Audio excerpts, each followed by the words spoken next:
नमस्कार,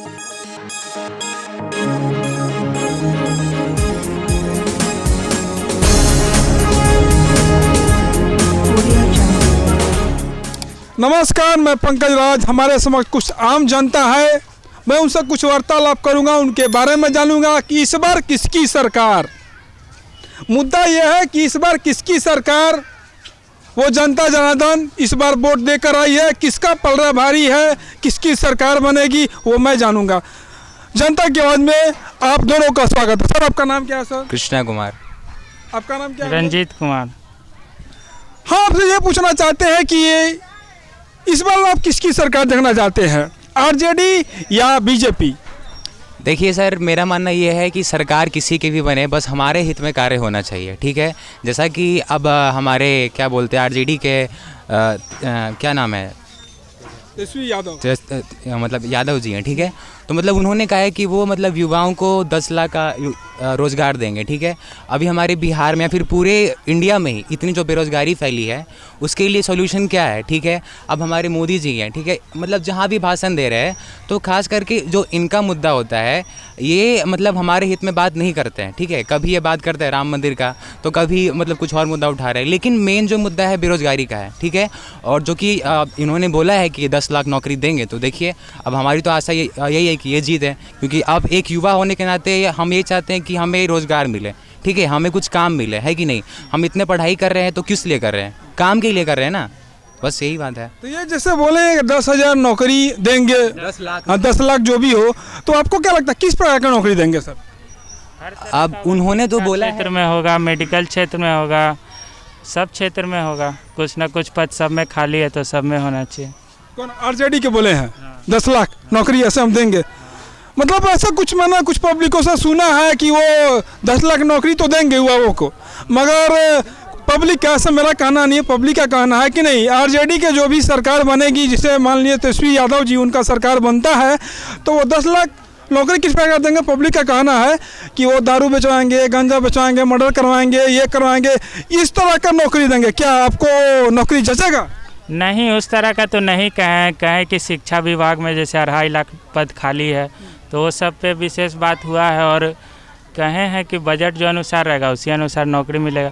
उस हिसाब से तो भाजपा वाला भी कहा कि 19 लाख मिलेगा, तो क्या पॉसिबल है कि 19 लाख नौकरी मिल जाए? ठीक है, भाजपा का अभी सरकार आया नहीं है, आएगा तो देखने की बात है अभी क्या होता है क्या नहीं। 10 तारीख को जब रिजल्ट आएगा तो वो जाहिर सी बात है कि किसका सरकार होगी, आरजेडी की होगी कि भाजपा की होगा कि कांग्रेस का होगा, जिसका भी हो वो तो बात की बात है। अभी हम जो बोल रहे हैं जिसे सरकार, तो सरकार की जहाँ बात आती है, जैसे ये बोले हैं आरजेडी कि नहीं हम 10 लाख युवाओं को देंगे नौकरी, किस प्रकार का नौकरी देंगे तो भगवान ही जानते हैं। देखिए, सत्ता के लालच में आरजेडी हो, कांग्रेस हो, बीजेपी हो, एनडीए हो, किसी की सरकार, वो सत्ता की लालच में कुछ भी कर देता है, क्योंकि अगर सत्ता मिल जाता है, अभी जानते हैं कोई भी नेता हो, कोई भी विधायक हो, अगर वो आता है तो कहता है क्या कि हम ये नौकरी देंगे, मगर सत्ता मिलने के बाद भूल जाता है। आपको ऐसा लगता है? जी, भूल तो जाता है, लेकिन अब जो बेरोजगारी का मुद्दा है वही अहम है, और लोग चाहते भी है रोजगार मिले आदमी सबको, इसी कारण से थोड़ा तेजस्वी यादव इस चर्चा में चल रहे हैं। जैसा कहने का मतलब है कि जैसे 20 साल पहले उनके पिताजी लालू प्रसाद यादव जी का सरकार था, 20 साल राज किए हैं, उसमें कितना मतलब रोजगार दिए हैं, कितना नहीं दिए हैं। जिस तरह का, ऐसा कहना मेरा नहीं कहना, पब्लिक का कहना है कि जिस तरह का बाप उस तरह का बेटा। क्या आप उस बात से सहमत हैं? नहीं, वैसा नहीं है। अब हर समय तो चीज़ बदलते ही रहता है।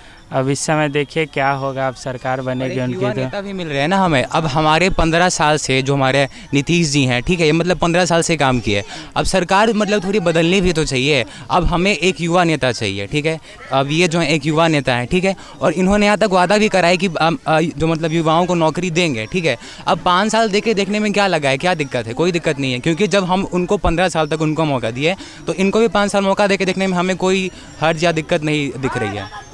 मतलब आपके कहना है कि आरजेडी की सरकार बने, माननीय श्री तेजस्वी यादव जी। अच्छा, ये बताइए कि ये जो एनडीए की सरकार है, यानी बीजेपी, भारतीय जनता दल पार्टी, उसमें उनमें क्या दिक्कत है? मतलब वो भी बोले हैं कि नहीं, हम अगर इस बार मेरी सरकार बनती है, जैसे माननीय नीतीश कुमार जी, कुछ लोगों का कहना ऐसा कि नहीं माननीय नीतीश कुमार जी ने कार्य किया है, तो कार्य दिखा है उनको।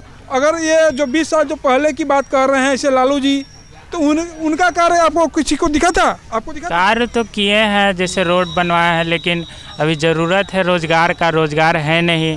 आदमी सब ज़्यादा बेरोज़गार है, अभी पढ़ाई लिखाई बच्चे कर रहे हैं, नौकरी मिल नहीं रहा है, रोज़गार नहीं रहेगा, खाएंगे कहाँ से?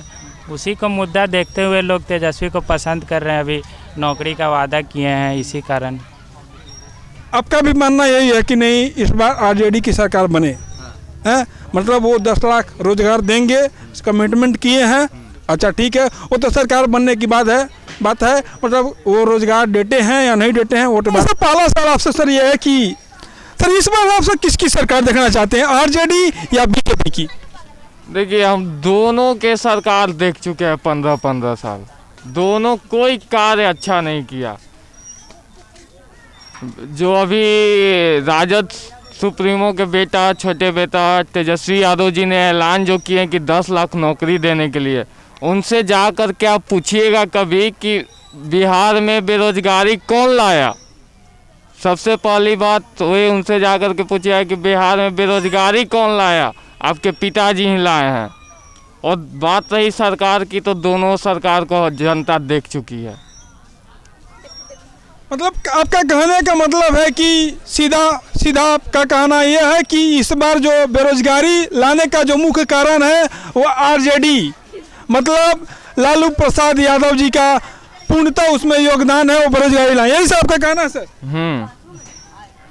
तो सर आपको ये मतलब ये जो एनडीए की सरकार है या बीजेपी, तो इसमें से आपको नहीं लगता ये कुछ रोजगार दिए बंदों को? ये तो जो भी था सब चीज़ बंद कर दिए हैं, प्रवासी मजदूर बना दिया अपने ही जनता को, बिहार के जनता वासियों को, सभी को प्रवासी मजदूर बिहार में आने के लिए मना कर दिए। जो बाहर में कमाता था इस लॉकडाउन कोरोना काल में, वे क्या दिए हैं रोजगार? वे भी कुछ नहीं किए हैं। वे केवल मानव श्रृंखला ये लगाते चलते हैं सब जगह, हरियाली जल जीवन हरियाली। फैक्ट्री लगाना है तो बिहार में लगाते हैं श्रृंखला, मानव श्रृंखला। बिहार में कोई फैक्ट्री नहीं है। हम लोग के हमारे बिहार में इतनी जगह है, इतनी मजदूर है जो कि बाहर में जा कर के कमाते हैं। यदि जो बिहार से कोई मजदूर बाहर नहीं जाएगा तो सभी फैक्ट्री, सभी कंपनी सब बंद हो सकता है। ऐसा सरकार यदि जो बिहार में फैक्ट्री लगाएगी तो हमारे गरीब मजदूर या जो भी भाई बंधु लोग जाते हैं बाहर, वे किसी को जाने की ज़रूरत नहीं पड़ेगी बाहर में। मतलब आपका कहना है सर कि ये जो 20 साल जो पहले जो ये माननीय श्री लालू जी का सरकार था 20 साल, अभी जो 15 साल माननीय नीतीश सरकार का जो है प्रेजेंट में, वो सर इनका कहना ऐसा है कि नहीं, मतलब 20 साल पहले से भी ये गया गुजरा सरकार है सर, आपका ऐसा कहना है सर? नहीं, ये नहीं कह रहा हूँ कि गया गुजरा, नीतीश जी ने काम किए हैं, लेकिन लालू जी काम करके नहीं लूटते थे और नीतीश जी काम करके लूट रहे हैं।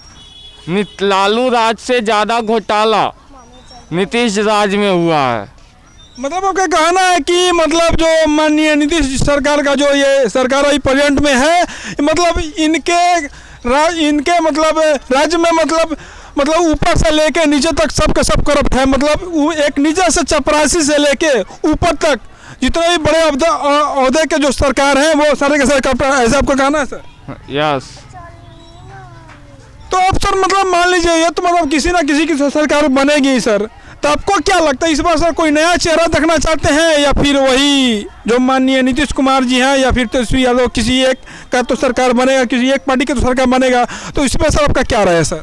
देखिए, बनेगा तो यही दोनों, चाहे एनडीए बने या महागठबंधन बने, तीसरा तो कोई है नहीं कि बहुमत में लाए। अभी लोजपा एनडीए की सरकार से लोजपा अलग हुई है, लेकिन लोजपा के पास भी ज़्यादा सीट नहीं आएगा। पिछले बार भी लोजपा अलग चुनाव लड़ी थी तो मात्र 4-5 सीट लाई थी। इस बार भी उसका सीट ज़्यादा नहीं, 20-25 ज़्यादा से ज़्यादा आएगा। सीएम कैंडिडेट ये दोनों पार्टी में से ही कोई बनेगा, महागठबंधन से बने या एनडीए की सरकार से बने। तो आपको क्या लगता है इस बार माननीय श्री नीतीश कुमार जी मतलब मुख्यमंत्री पद पर सही ढंग से वो काम कर पाएंगे या फिर या आप कोई नया चेहरा देखना चाहते हैं? इस बार तो हो सके मेरे मन में है कि इस बार वे सीएम बने ही नहीं नीतीश जी इस बार सीएम बनेंगे ही नहीं। आपको ऐसा कोई दूसरा ऐसा कोई चेहरा है जो आप नाम बता सकते हैं पब्लिक को? नहीं देखिए चेहरा क्या है, बनेंगे तो महागठबंधन से लालू जी का बेटा ही छोटे बनेंगे, लेकिन वे भी देखिए अब उनके बाबूजी थे, जंगल राज चलाते थे, जो भी चलाते थे, क्या मालूम बेटा तो कुछ सही कार्य करे। नहीं, ऐसा पब्लिक का कहना है कि नहीं जैसा बेटा वैसा ही बाप, मतलब जैसा बाप वैसा ही बेटा हो सकता है। मतलब जो 20 साल जो पहले जो जंगल राज थी हो सकता है अभी भी आ जाए।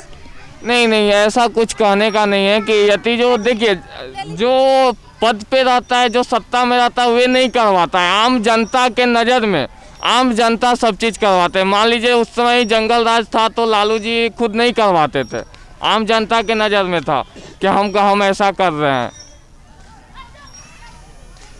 आपने ऐसा सुना कि आम पब्लिक का कहना है कि हम ऐसा सर का कहना है कि नहीं, हम दोनों पार्टी या दोनों जो भी सरकार है एनडीए या आरजेडी, हम इन दोनों के कार्य से संतुष्ट नहीं है। 20 साल जो पहले था वो काम करते थे, लूटते थे, मगर ये जो माननीय नीतीश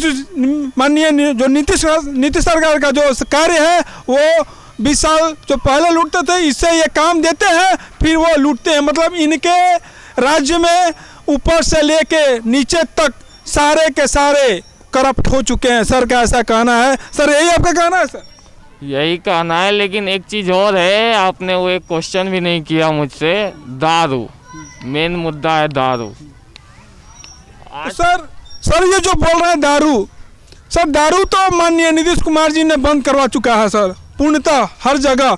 मगर ये जो दारू की बात आप जब बोल रहे हैं तो सर दारू तो सर खुलेआम हर जगह बिकती है। तो मतलब ये सरकार जो है मतलब अपने तरफ से तो कोशिश की है बंद करने के लिए, मगर ये जो दारू माफिया है, चाहे जो भी यहाँ के जो अनलीगल काम करने वाले हैं, उन पर सर किस तरह का लगाम कसा जाएगा? सर आपकी सर क्या राय इस पर? देखिए आप कभी नीतीश जी के पास जाइएगा तो उनसे केवल ये चीज़ पूछिएगा कि हर थाना से आपको कितना कमीशन मिलता है दारू पे।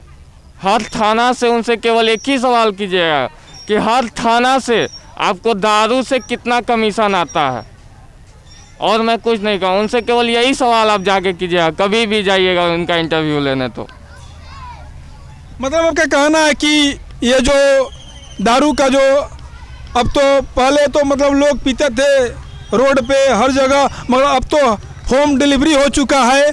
और जहाँ तक बात है ये सरकार इसमें सर ये जो दारू का जो जिस तरह जो होम डिलीवरी हो रहा है इस पर सर लगाम नीतीश कुमार जी ने अपने तरफ से ऐसा पब्लिक का कहना है कि वो तो लगा है, बट फिर भी सर बिक रहा है। इसमें सर किसका दोष है, सरकार का या किसी और का? सर बॉर्डर पे दारू कौन पास करवा रहा है? सरकार में जो बैठा है वही ना। यदि वो सरकार चाह जाएगी कि बिहार में दारू नहीं आए तो आ सकती है। उनसे मैंने क्या बोला कि उनसे जा करके पूछिए कि हर थाना से कितना कमीशन आपको मिलता है। सर मेरा सर पहला सवाल आपसे ये है कि इस बार आप सर किसकी सरकार देखना चाहते हैं, एनडीए या फिर आरजेडी या एनडीए महागठबंधन? सरकार किसी की भी बने, जनता को इस बात से ज़्यादा खुशी होगी कि वैसी सरकार आए जो हमारे जो प्रॉब्लम्स है, जो समस्याएं हैं उसका समाधान करे। वो जैसे किस प्रकार की सर प्रॉब्लम्स है? जैसे कि अभी फ़िलहाल बिहार में जैसे कि अभी देख रहे हैं पैंडेमिक की सिचुएशन में बहुत सारे मज़दूर जो थे बाहर से आ रहे थे पैदल चलकर, लेकिन सरकार का उस समय क्या रिएक्शन था, क्या नज़रिया था, वो आप सब लोग टीवी पे देख रहे थे कि लोग भूखों मर रहे थे, प्यासे मर रहे थे, लेकिन सरकार उस पर कोई एक्शन नहीं ले रही थी। जो वर्तमान सरकार थी वो कोई एक्शन नहीं ले रही थी। नहीं, मैंने उनके जो समर्थक थे चाहे आम जनता से भी मैंने कुछ राय विचार किया तो नहीं बोले हैं कि नहीं माननीय नीतीश कुमार जी कोरोना काल में भी जो बिहार के जो मजदूर थे उनको बहुत हद तक अपने तरह से बहुत हद तक मदद की है। सर इस पर सर आपका क्या विचार है? देखिए ये मदद हम तक पहुंचने की बात नहीं है, ये मदद उन तक पहुंचने की बात है जहां जो लोग सच में इस बात से सफ़र हो रहे थे। जैसे कि जो जनता लोग बाहर में थे और अपने देश में अपने राज्य में वापस आना चाहते थे, नीतीश कुमार जी ने बताया कि हम उसके लिए कोई मदद नहीं करेंगे। बट सर ऐसा पब्लिक और उनके समर्थक सर ऐसा सर क्यों बोले थे जब उन्होंने जब साफ साफ स्टेटमेंट कहा कि मैंने उनको कुछ मदद नहीं करूंगा या नहीं करने वाला हूं, सर पब्लिक सर फिर ऐसा क्यों बोल रहे सर, झूठा स्टेटमेंट सर फिर क्यों दे रही थी सर? तो झूठा स्टेटमेंट दे रही थी कि नहीं दे रही थी इसके बारे में तो मैं नहीं कुछ बता सकता हूँ, बट मैं इतना बता सकता हूँ कि जो हम लोग देख रहे थे न्यूज़ पे, जो चैनल पे चल रही थी सारी जो बातें, वो उसके अनुसार मैं बता रहा हूँ कि बहुत सारे जो लोग थे अपने घर आना चाहते थे, लेकिन उसके लिए सरकार कोई ट्रांसपोर्टेशन का व्यवस्था नहीं कर पा रही थी। सर माननीय सुशासन बाबू, माननीय नीतीश कुमार जी, उनको सुशासन बाबू भी कहा जाता है सर, ऐसा सुनने में आया है कि वो कोरोना काल में अपने घर से 85 दिन तक अपने घर से बाहर नहीं निकले थे। ये सर कहाँ तक सही है सर? इसके बारे में 85 दिन तक बाहर नहीं निकले थे, इससे जनता को कोई फ़र्क नहीं पड़ता है। हाँ, 85 दिन में वो क्या किए जनता के लिए, ये बात को हमारे लिए फ़र्क पड़ता है। तो सर क्या किए सर कोरोना काल में माननीय सुशासन बाबू क्या किए थे जनता के लिए, आप सर कुछ बताइए। बस वो 2-3 महीने के लिए अनाज के लिए ऑफ़र दे दिए, बस उसके बाद छोड़ दिए। और कोई काम धंधा वगैरह जो छोड़कर वहाँ से वापस आए, इसके लिए कोई राज्य में हमारे सरकार कोई इनिशिएटिव नहीं ली कि उसको रिहेबिलिटेट करने के लिए क्या कदम उठाना चाहिए, उसके लिए कोई कदम नहीं उठा रही थी। अच्छा सर, आपसे सर नेक्स्ट क्वेश्चन सर ये है कि ये माननीय नीतीश कुमार जी, जिनको सर सुशासन बाबू कहा जाता है, और ये आरजेडी की सरकार, माननीय अभी हर जगह मतलब पोस्टर बोर्डर पर लिखा हुआ है कि तेज रफ्तार तेजस्वी सरकार, आपको सर क्या लगता है सर किसकी सरकार होनी चाहिए सर? देखिए, अभी तो ये हवा चला हुआ है तेज रफ्तार तेजस्वी सरकार, लेकिन हम लोग जानते हैं कि पिछले दिनों में जो पिछले साल इलेक्शन हुआ था उसमें जो लालू और नीतीश का गठबंधन था, और तेजस्वी यादव जो थे उप मुख्यमंत्री के रूप में विद्यमान थे, लेकिन बाद में नीतीश कुमार ने उनके साथ में जो गठबंधन तोड़ के एनडीए के साथ में गठबंधन करके फिर से पुनः सरकार का स्थापना किया। तो फिर अगर ये आए या वो आए, हमको कोई फ़र्क विशेष नहीं पड़ने वाला है।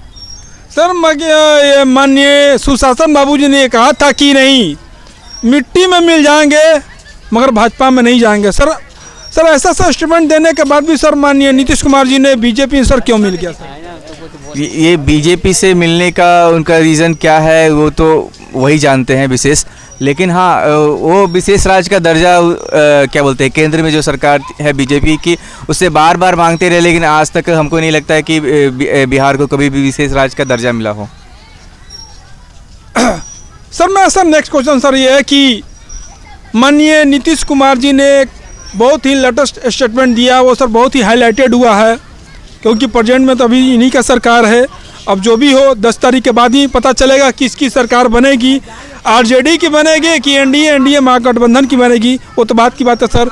बट सर है कि हमारे बिहार के जब राजा ऐसे बोलते हैं कि जो गरीब स्तर के लोग हैं ST SC, उनके घर में किसी की मर्डर हो जाती है, हत्या हो जाती है, तो उनको सरकारी नौकरी मुहैया कराई जाएगी। सर मेरा आपसे पूछना यही है कि ये सर मरने के बाद ही सर ST SC को नौकरी सरकारी नौकरी मुहैया क्यों कराएगी सर, जीतेगी क्यों नहीं सर? ये तो सरकार को सोचना चाहिए कि हम मरने के बाद अगर उसको हार माला पहना दे या फिर उसको बहुत बड़ा प्रतिमा बना दे, इससे कोई विशेष फ़र्क पड़ने वाला थोड़ी है। अगर हम नीतीश कुमार मर जाएंगे तो उसका हार माला बना दे या बड़ा मूर्ति बना दे, इससे कोई फ़र्क पड़ेगा थोड़ी ना।